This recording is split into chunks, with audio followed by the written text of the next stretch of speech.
In the port city of Bari, in southern Italy, where narrow alleys twist like a labyrinth and daily life echoes with the wail of police sirens, a boy grew up surrounded by poverty and violence.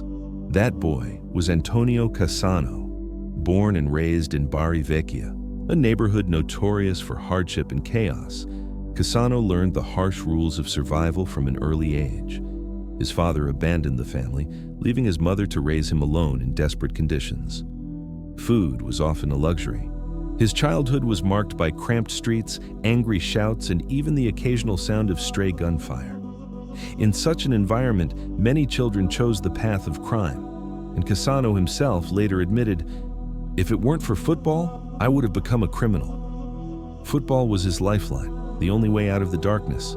On muddy playgrounds and improvised pitches, Cassano revealed his extraordinary gift: absolute freedom in play, touches of genius that nobody could anticipate, and the pure joy of having the ball at his feet.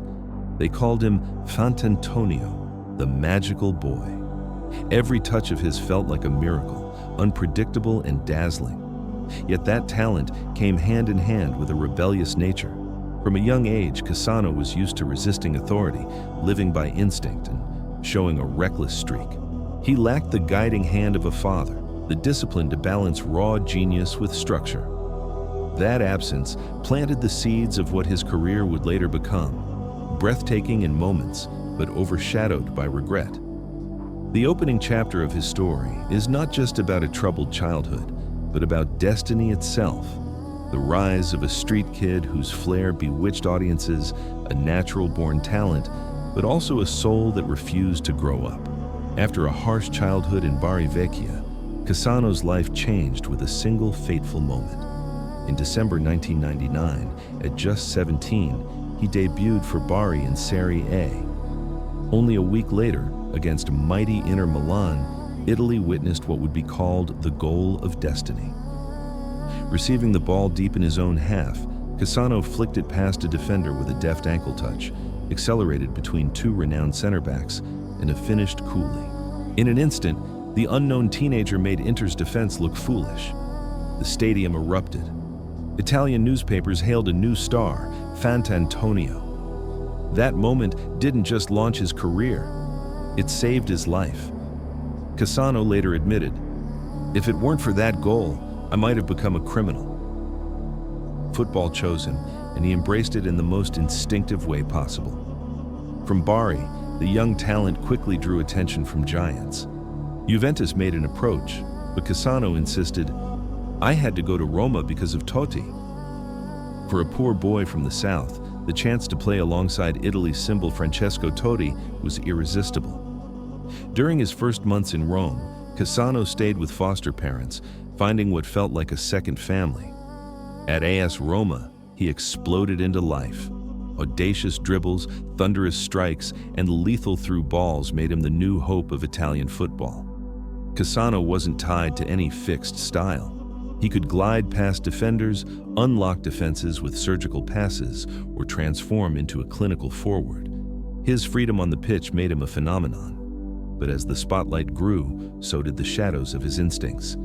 Cassano adored football, yet also loved parties, pranks, and often clashed with teammates and coaches. In his early 20s, he was celebrated as a genius, but already labeled a wild horse. Cassano's early career was a symphony of contrasts, a street kid turned prodigy, and a reckless spirit colliding with professional demands. It foreshadowed a journey that would be both brilliant and tragically wasteful. After dazzling Italy with Bari, Antonio Cassano moved to the capital with sky-high expectations. As Roma had just won their first Scudetto in 19 years, and Cassano was seen as the jewel that could ignite a new era. Fans were captivated, but above all, it was the presence of Francesco Totti, Roma's captain and eternal prince, that anchored Cassano's heart. Together, Totti and Cassano formed one of Serie A's most electrifying partnerships. Totti, composed, intelligent, clinical. Cassano, reckless, impulsive, but blessed with raw genius. Two opposites perfectly complementing each other. Cassano threaded killer passes. Totti converted them with icy precision. Serie A was spellbound by their chemistry. Yet behind the brilliance, Cassano remained Cassano. Undisciplined, volatile, instinct-driven. He openly insulted coach Fabio Capello in front of teammates. He raged whenever he was substituted early. But despite the chaos, fans adored him. He was the enfant terrible, the unpredictable genius who could turn a match into his personal stage. In 2006, destiny came knocking. Real Madrid, the Galacticos, offered $15.5 million. Cassano ignored Totti's heartfelt warning. Better to earn less and be happy than to go somewhere you don't belong. Years later, Cassano confessed, "If I had listened to even 10% of Totti's advice, I would have stayed in Rome forever." Gee. But at the time, he chose instinct, money, glamour, and the belief he could conquer the world. The moment he entered the Santiago Bernabeu, Cassano felt he was in football's paradise. Real Madrid boasted Zidane, Ronaldo, Beckham, Roberto Carlos, Figo, the immortals of the game. At just 23, Cassano believed he would become part of that history, but paradise quickly turned into hell. He couldn't adapt to discipline. He indulged in his worst habits. Nutella became his downfall. "At first, I spread it on bread. Later, I just ate it straight from the jar," he recalled. At 1.75-meter tall, he ballooned to 93 kg, at least 10 kilos above ideal weight. Fans nicknamed him El Gordito, the little fat one. Then came Fabio Capello, again. The same disciplinarian who clashed with Cassano in Rome now stood in Madrid. But remarkably, Capello tried once more to save him. He supervised an intense program, helping Cassano lose 16 kilos in a few months. Cassano returned sharper, scoring twice in his first 3 games. For a brief moment, redemption felt real. And then it collapsed in a single moment. Against Lyon in the Champions League, Capello substituted Cassano at halftime, citing fitness. Cassano felt humiliated. He lashed out, hurling insults at his coach in front of the squad. That was the breaking point. Capello, once patient, never forgave. Cassano was exiled to the bench, then out of the team entirely. Looking back, Cassano admitted, "Capello gave me too many chances. He helped me get fit, helped me play again, but I betrayed his trust. That was the biggest regret of my life." Instead of becoming Zidane's heir or sharing the spotlight with Ronaldo and Robinho, Cassano threw it all away. Real Madrid, the #1 club in the world, offered him glory, but he entered as a boy and was devoured by the demands of elite football. His time at Madrid was more than a professional failure. It became the perfect metaphor for who Cassano was, a true genius, but one who refused to grow up. The Bernabeu welcomed him like a star, but bid him farewell as a disappointment. For Antonio Cassano, the brightest lights were also the shadows that swallowed him whole. If one word could define Antonio Cassano in football, it would be improvisation. He never tied himself to a fixed template, nor cared for rigid tactics. Cassano played football the way an artist paints, free, unpredictable, and always guided by emotion. He was often called a classic trequartista, a playmaker floating between midfield and attack, the creative soul of the team. But Cassano was unlike any other. He could glide past 2 or 3 defenders with a simple hip feint. He could deliver a killer through ball so sharp that even his own teammates were caught off guard. And when needed, he could transform into a forward and finish clinically. What set him apart was his unpredictability. Every touch of Cassano was a mystery. Spectators never knew if he would shoot immediately, slip a pass backwards, or twist suddenly into a dribble. That uncertainty created his unique aura. For Cassano, football was not just competition, it was performance, a living drama where he played the lead role. Statistics rarely captured his essence: 139 goals and 117 assists in 515 club games, modest at first glance. But beneath the surface, every 137 minutes, he directly contributed to a goal. Though not the most consistent, Cassano always had the power to change games. He was not a scoring machine, but a dealer of moments, and that was why fans adored him. It wasn't the numbers, but the feeling he gave. A delicate first touch, an impossible piece of skill, a cheeky smile after scoring. These moments stuck forever. Every touch from Cassano felt like a miracle, one Italian journalist wrote. Truly, Cassano carried the soul of an artist. Yet that very freedom clashed with coaches. Modern football demanded discipline, structure, and system roles. Cassano refused. For him, football was joy, instinct, and play. When he was inspired, the team soared. When he lost focus, the team suffered. That paradox haunted his entire career. Fabio Capello, who both admired and despised Cassano, once admitted, "He was the biggest regret of my life. I tried to make Cassano a great player, but I failed." It was not just a confession from a coach, but a verdict on Cassano's philosophy.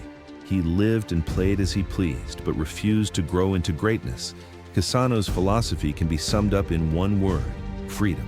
Freedom to play, freedom to live, freedom to joke, freedom to fail. That is what made him unique. To some, Cassano symbolized his wasted potential, but to those who watched him, he was also a symbol of honesty, a man who treated football as art and gave fans fleeting but unforgettable moments. If his years at Roma and Real Madrid showed Cassano as a rebellious genius, the years that followed painted him as the very symbol of decline, a man who never grew up.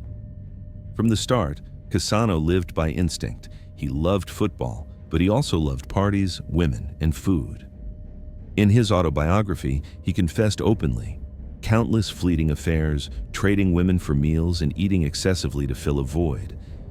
These stories became notorious anecdotes, earning him the label of Italy's bad boy. But behind the laughter was a bitter truth. Cassano was destroying his own career.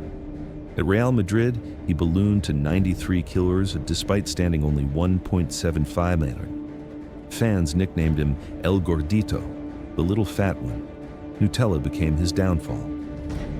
"I stopped spreading it on bread. I just ate it by the spoon," he admitted. His passion for football was overshadowed by indulgence. Even though Capello helped him shed 16 kilos, Cassano's temper unraveled it all. After Madrid, he drifted through clubs: Sampdoria, Milan, Inter, Parma. Everywhere, he was two people at once: a football artist and a wild horse. At Sampdoria, he briefly revived his career alongside Pizzini, leading the team to a Coppa Italia final and a Champions League berth. Yet, a single quarrel with President Garrone, who treated him like a son, ended it all. Years later, when Garrone passed away, Cassano wept. "He was the father I should have had." The greatest tragedy of Cassano's career was the 2006 World Cup. That summer, Italy, amidst the Calciopoli scandal, produced a miracle in Berlin and lifted the trophy. But Cassano watched from home. The reasons were simple: poor fitness, poor discipline, and a coach who could not trust him. While Totti hoisted the World Cup, Cassano sat in silence. Years later, he admitted the wound never healed. Yet Cassano had a strange quality. In the hardest times, he often shined.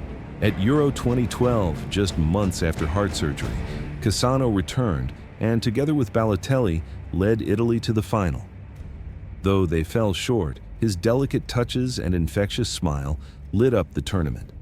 It was the paradox of his life. Cassano could deliver in special moments, but never sustain brilliance. The final years of his career were marked by confusion and false starts. Cassano repeatedly announced retirement only to return days later. In 2017, he signed with Verona but quit after a few training sessions, admitting, "I don't have the passion anymore." A genius who once stunned Europe faded quietly into the background. His lifestyle, his quarrels, his lack of discipline all formed the image of Cassano as a boy who never grew up. He could light up a match but could never sustain a season, let alone a career. And that made him one of the greatest regrets in Italian football history. When Antonio Cassano finally stepped away from the spotlight, what remained was not trophies or numbers. What endured was emotion, the feeling he gave every time he touched the ball. Cassano was not a legend in the traditional sense. He never won the Champions League, nor the World Cup, nor the Ballon d'Or. But he was the kind of player whose mere presence on the pitch made fans excited. With Cassano, football wasn't just about winning or losing. It was about joy, spontaneity, and moments of magic that made audiences laugh, gasp, and fall in love with the game again. Many Italian fans still say, every touch of Cassano was a miracle. Indeed, he played like an artist. He never chained himself to a single role. Sometimes he was the architect threading deadly passes, sometimes the forward finishing with precision, and sometimes simply the spark of inspiration that lifted everyone around him. Yet, Cassano's legacy is inseparable from regret. He stood on the doorstep of greatness, at Real Madrid, at the World Cup, at the European Championships, but fell short because of his temper and lack of discipline. Even Fabio Capello, his sternest coach, admitted, "Cassano is the biggest regret of my life." But perhaps it is regret that makes him unforgettable, because Cassano embodies a lesson as old as football itself. Talent is never enough. Football demands discipline, maturity, and sacrifice. By living entirely by instinct, Cassano became an example, not to follow, but to reflect upon. The last enduring image of Cassano is not of goals, but of him standing at the funeral of Sampdoria's president, Riccardo Garrone, crying as he said, "He was the father I should have had." In that moment, the eternal boy of Italian football finally spoke words of apology. Today, when people debate Cassano, opinions may differ. Was he a wasted genius or just a reckless talent? But one thing is certain, he left a mark on the hearts of fans. When the ball rolled at his feet, it wasn't just football, it was art. And those fleeting moments will live forever. If you found Cassano's story moving and inspiring, please like this video, share it with your friends, and don't forget to subscribe to our channel. Join us as we continue to uncover forgotten legends, timeless heroes, and untold stories from the beautiful game.